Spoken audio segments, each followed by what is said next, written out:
할렐루야.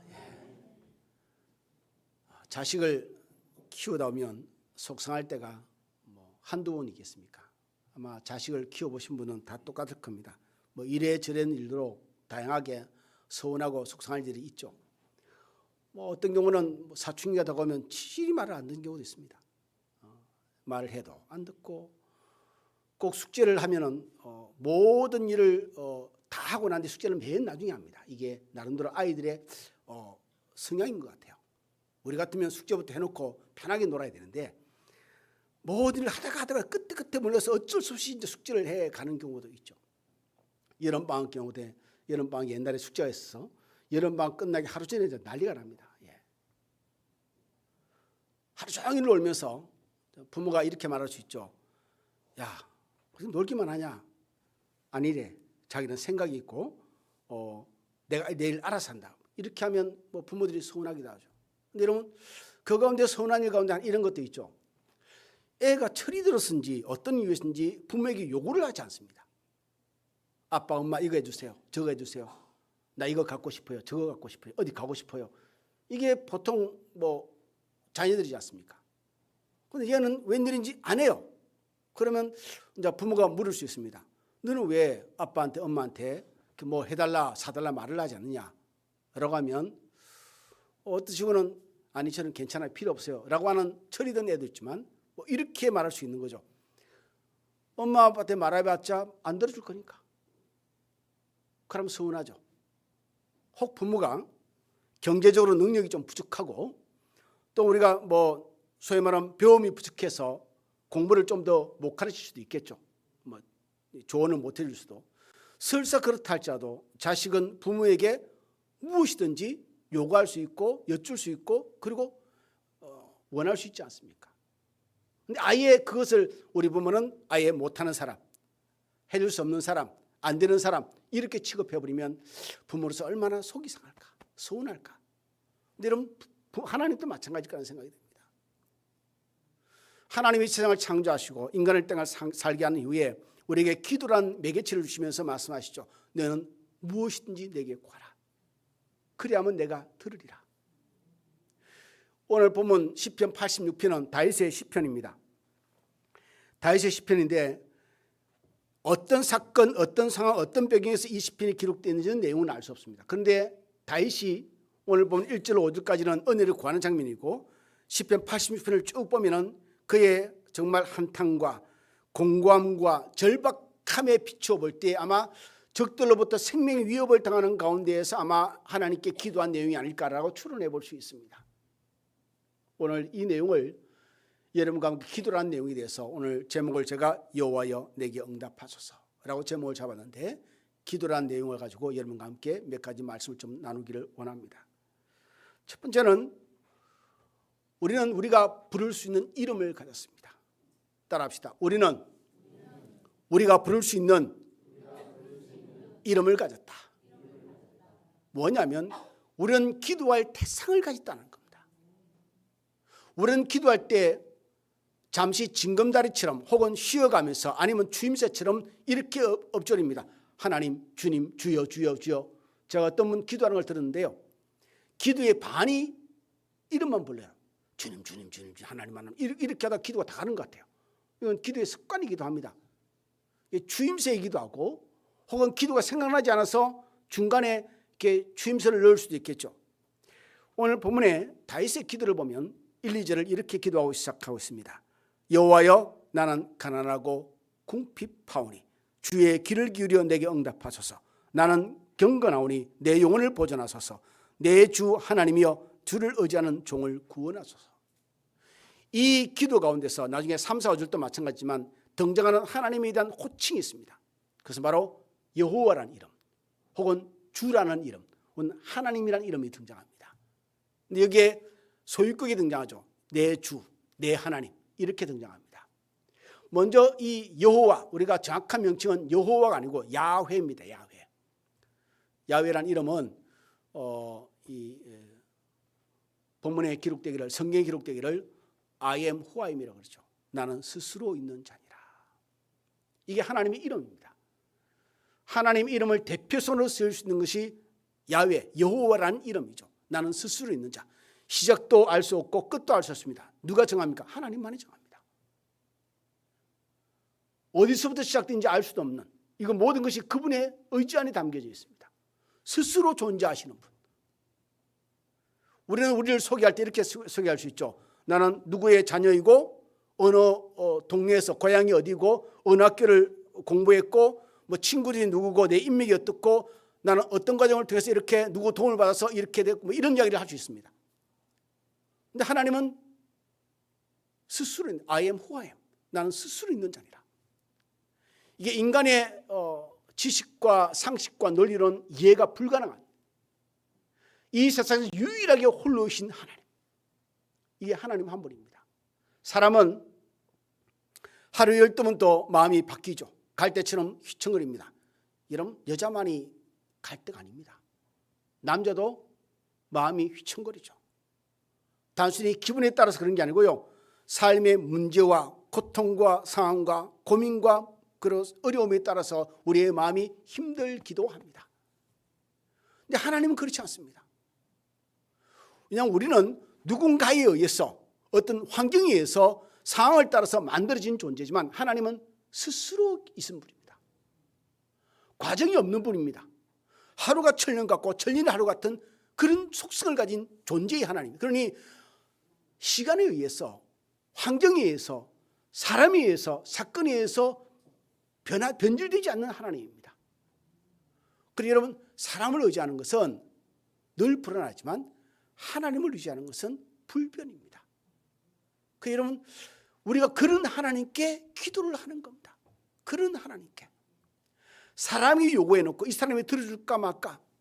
여러분, 제가 지금 좀 지역총회 총무라서 우리가 11월 5일 날 화순에서 전 교회가 모여서 체육대회를 합니다. 그걸 제가 전체를 다 오거나이저하고 다 준비를 하고 하는데, 여러분, 세상에서 가장 까칠한 분이 목사들입니다. 187교회인데요.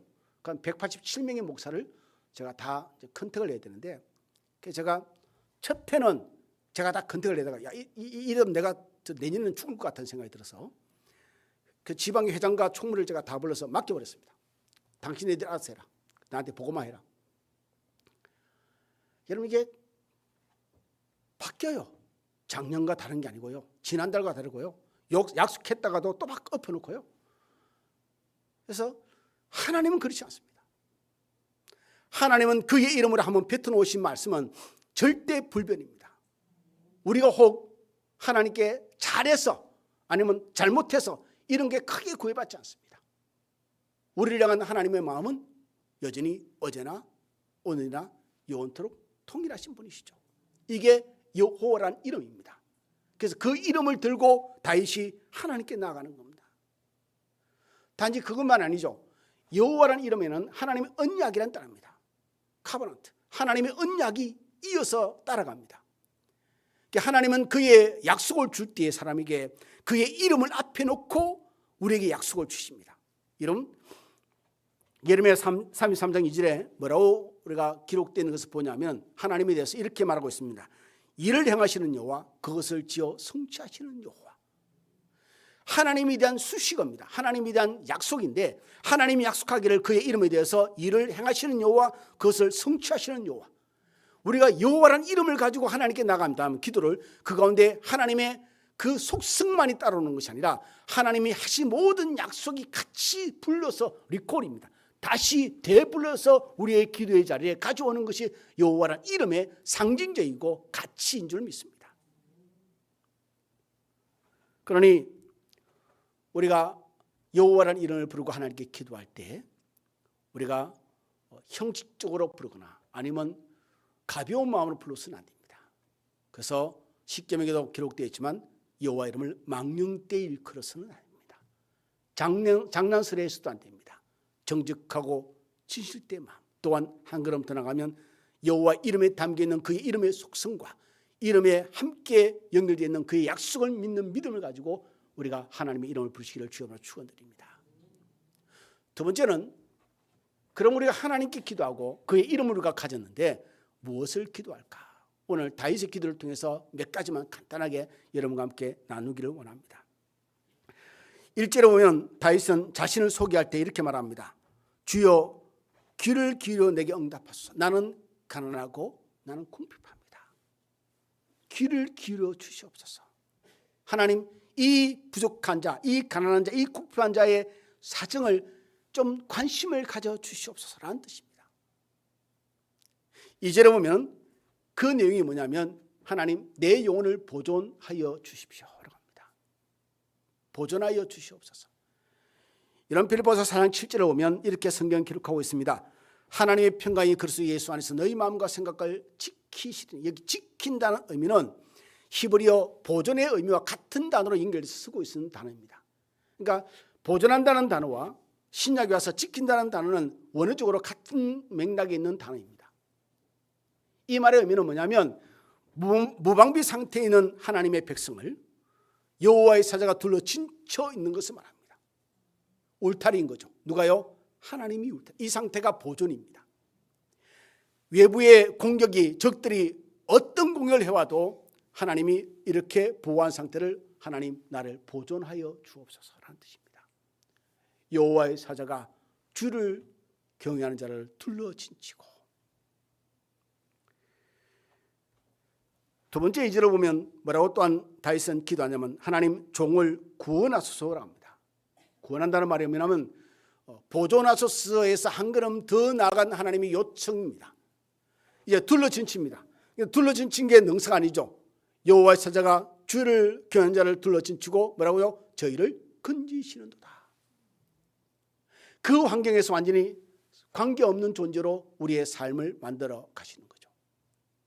그래서 우리는 기도가 이렇게 발전할 필요가 있습니다. 하나님, 나를 지켜주소서가 아니고 하나님, 여기서 나를 구원하여 주시옵소서. 이게 진보된 한 걸음에 더 나아간 기도의 내용이죠. 이 고통에서 완전히 해소하여 주옵소서. 내게 고통이 있더라도 내가 무너지지 않게 하여 주소서가 아니고 이제는 한 걸음 더 나아가 이 고통에서 이 고통이 사라지게 하여 주옵소서. 세 번째 3절을 보면 무엇을 구하냐면 하나님, 내게 주의 은혜를 베푸소서랍니다.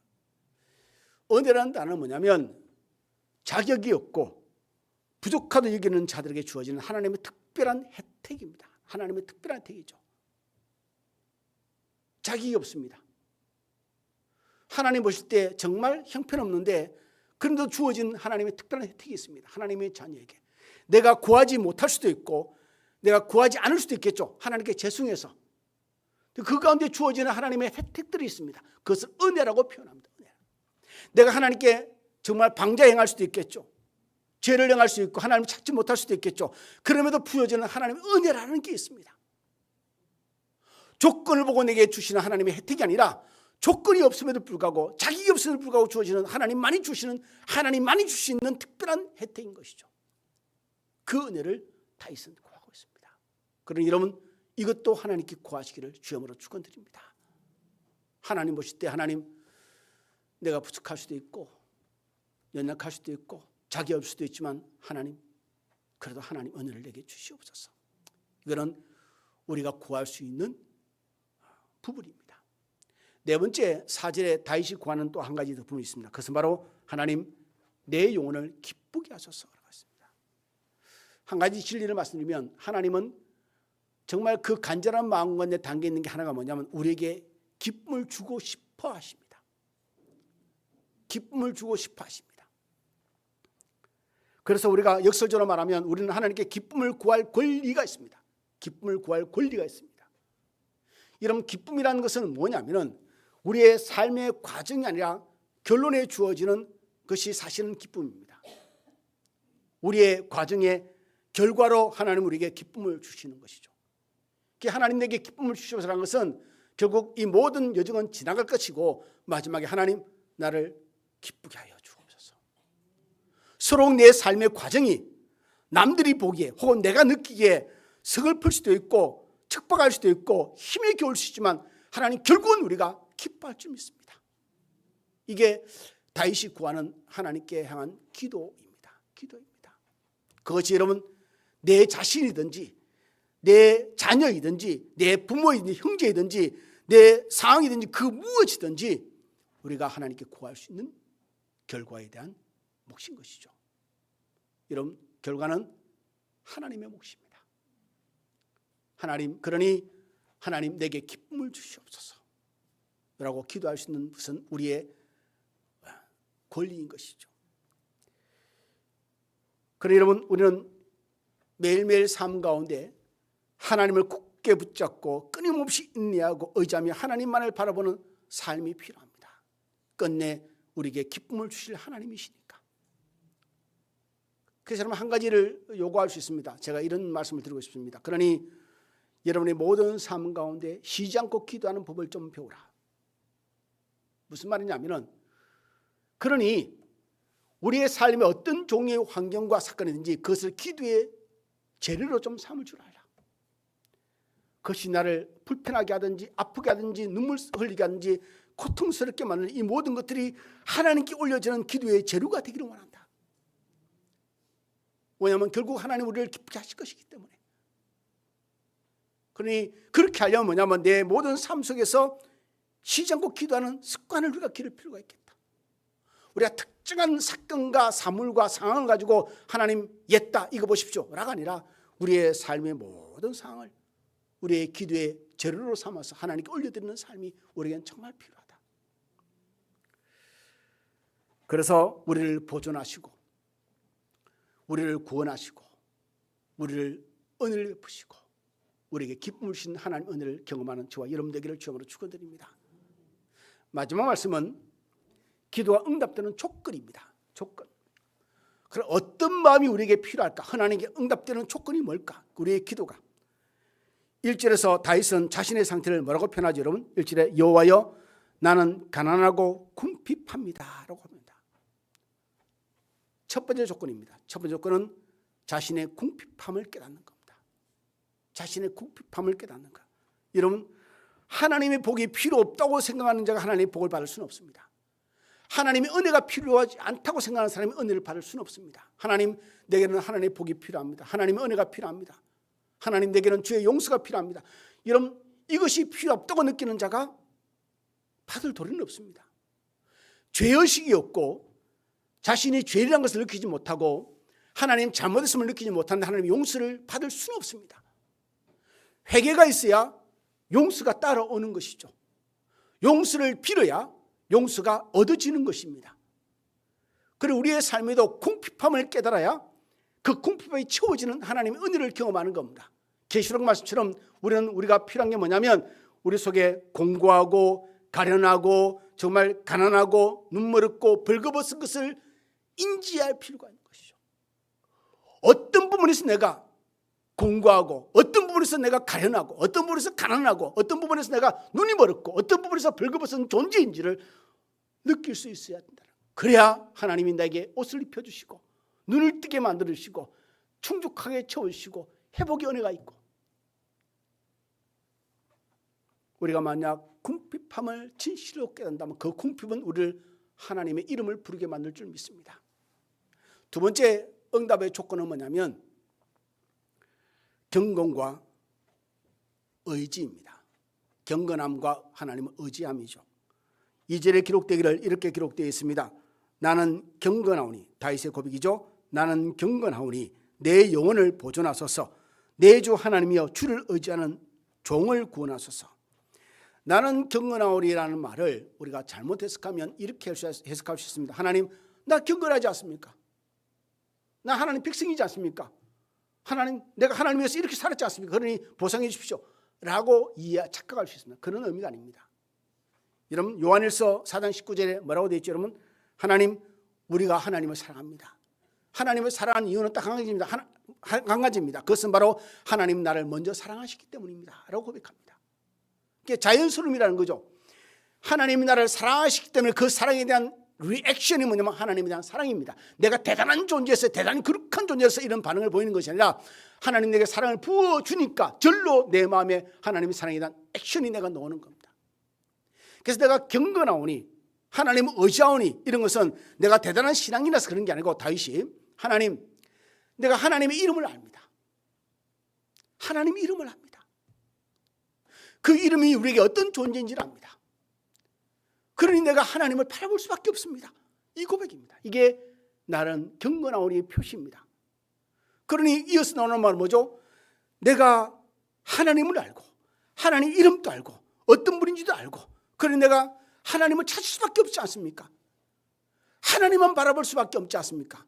하나님이 내게 응답하시는 것만 내가 눈 빠지게 기다릴 수밖에 없지 않습니까? 그것이 바로 내가 주를 의지합니다. 고백입니다. 또 다르게 표현할까요? 이거죠. 하나님, 내가 하나님을 알고 하나님의 속성도 알고, 그런데 내 상황을 보니까 하나님을 의지하는 길 외에는 내 삶에 방법이 없음을 내가 압니다. 그것이 오늘 2절의 다윗의 고백입니다. 주여, 나는 경건하오니. 하나님, 내가 주의 이름을 알지 않습니까? 하나님이 어떤 분인지 알지 않습니까? 그런데 내가 길이 없습니다. 내가 한 가지 가지고 있는 믿음의 지식은 하나님을 의지하는 길 외에는 내겐 길이 없음을 내가 깨닫습니다. 그것이 2절입니다. 자신이 자격이 있음을, 경건함을 내세우는 자기 의로움의 표현이 아니라 하나님의 의지하고 하나님 바라볼 수밖에 없는 그것만이 자신이 가진 유일한 선택임을 고백하는 것이라고 다윗의 고백을 이해할 수 있습니다. 이번에 지난 11일부터 15일까지 제가 일본을 다녀왔는데요. 총 13명이, 참 감사한 것은 제가 일본 팀들 가는 팀들한테 그 일본 선교 7계명을 줬습니다. 그 가운데 몇 가지, 그 중에 하나가 짜증내지 말기, 시간 지키기. 참 여러분처럼 하면 짜증도 안 내고요, 시간도 잘 지키고, 그 정도면 정말 감사하죠. 그래서 정말, 근데 그렇게 말도 잘 듣는데 집에 오니까요 3일을 아파요.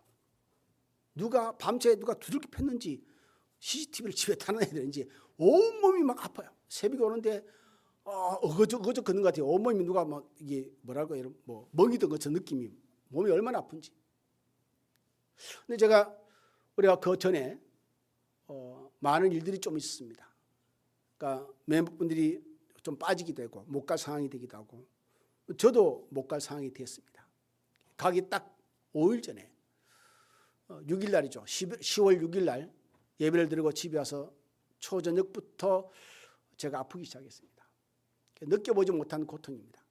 그래서 왼쪽 어깨부터 점점 아프더니 머리 위로 올라가서 입까지, 그리고 귀 뒤뿐만 아니라 귀 앞으로 와서 눈까지, 이런 전기 고문 당해본 적 있습니까?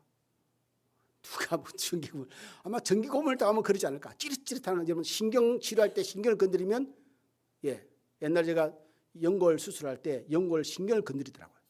어느 것이 진짜 신경인지 그 부분을 마비시켜요. 국소 마취라는 겁니다. 그래서 그 부분을 수술하는데 끔찍하죠. 신경을 잠시 건드릴 때는. 그런 통증이 오다가 멈췄다가 그게 밤새도록 새벽 예배까지 오는 거예요.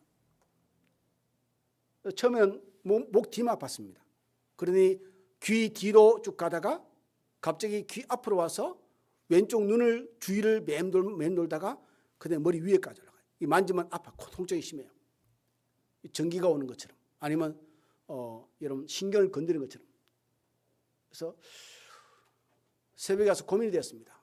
이렇게 계속 아프면 내가 갈 수 있을까? 그래서 명식이 인솔 짜고 주일날 가서 그 교회에서 설교를 해야 되는데 인솔 짜고 못 가면 어떡하냐 고민이 됐습니다. 그래서 새벽 예배를 드리기 전에 와서 제가 인터넷 찾아봤습니다. 이와 같은 똑같은 통증이 어떤 병일까? 찾다 보니까 똑같아요. 후두신경통. 뭔가 암이든지 뭔가에서 염증이 있든지 신경을 눌러서 그것 때문에 심하면 눈까지 오고 더 심하면 머리까지 올라갑니다. 그래서 고민이 돼요. 어찌어찌 새벽 예배를 끝냈습니다. 이게 계속 치수되는 게 아니고 순간적으로 막 오다가 또 멈췄다가 또 막 오다가 멈췄다가 이런 겁니다. 그래서 새벽에 이제 끝나고 기도를 하는데, 기도 시작하자마자 다른 기도 됩니까? 안 되죠.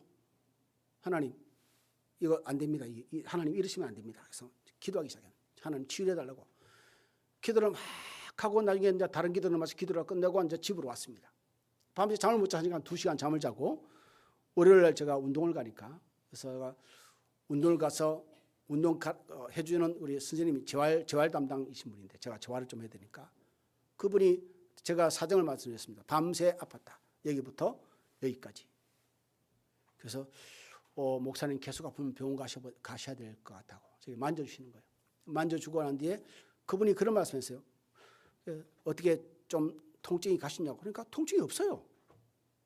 근데 가만히 생각하니까 통증이 언제부터 없었냐니까 새벽기도 끝나고부터 없어요. 하나님이 기도하는 가운데 치료해 주신 거예요. 깨끗하게. 할렐루야. 그런데 그걸 무디니까, 왜냐하면 계속 통증이 있는 게고 있다가 없다가 그러니까 그냥 있다가 없는 걸로 생각하고 그냥 끝나고 그냥 넘어간 거예요. 근데 지금 지난 월요일이었으니까 일주일이죠. 아직까지 통증은 없습니다. 아직까지는 깨끗합니다. 여러분, 하나님 우리에게 기도라는 매개체를 주시고 요구를 하십니다. 그리고 그의 이름을 그 앞에 두셨습니다. 그리고 그의 백성들이 말하기를 너는 내게 나와 내게 기도하라 라고 말씀합니다. 시편 18편에 6절에 이렇게 기록하고 있습니다. 제가 읽어드립니다. 내가 환난 중에서 여호와께 아뢰며 나의 하나님께 부르짖었더니 그가 그의 성전에서 내 소리를 들으시며 그의 앞에서 나의 부르짖음이 그의 귀에 들렸도다. 내가 하나님께 기도했는데 하나님이 들으셨다는 겁니다. 여러분, 이 인지를 좀 가지면 좋겠습니다. 정말 바람이 부는 것, 구름이 조금 더 생기는 이런 증거가 내 눈에 안 보일 수 있지만 우리가 지식상 하나님의 성경에 기록된 말씀은 뭐냐면 내가 기도하는 하나님은 귀로 들으셨다는 겁니다. 하나님이 들으셨다. 여러분이 기도한 모든 것을 하나님은 들으셨던 겁니다. 가장 최상의 때, 그 적절할 때 하나님이 응답하실 줄 믿습니다. 그러니 우리도 하나님께 귀에 들려질 기도를 반드시 해야 됩니다. 영원히 변치 않으시고 사람처럼 왔다 갔다 하지 않고 영원히 우리의 기도를 관심 가지시고 들으시는 하나님, 어제나 오늘이나 영원토록 한결같으신 그 하나님, 우리가 아무리 하나님을 서운하게 하더라도 그래도 품어주시는 하나님, 사람과 다르죠. 우리와 같이 그런 분이 아닙니다. 그분은 사람을 보지 않습니다. 하나님을 바라봐야죠. 그래서 기도는 사람에게 하지 않습니다. 하나님께 하죠. 누구죠? 여호와 하나님께 합니다. 여호와 하나님께. 그래서 여러분이 지금 삶에 가지고 있는 모든 삶의 환경들을 기도의 재료로 삼으시고 하나님께 기도하는 여러분 되기를 주님으로 축원드립니다. 그리고 정직한 마음으로, 진실된 마음으로 하나님이 들으시는 믿음을 가지고 기도하며 나아가서 하나님이 그 기도를 들으시고 응답하시는 은혜를 하나씩 경험하는 이번 한 주간의 삶이 되기를 주님으로 축원을 드립니다. 기도하겠습니다.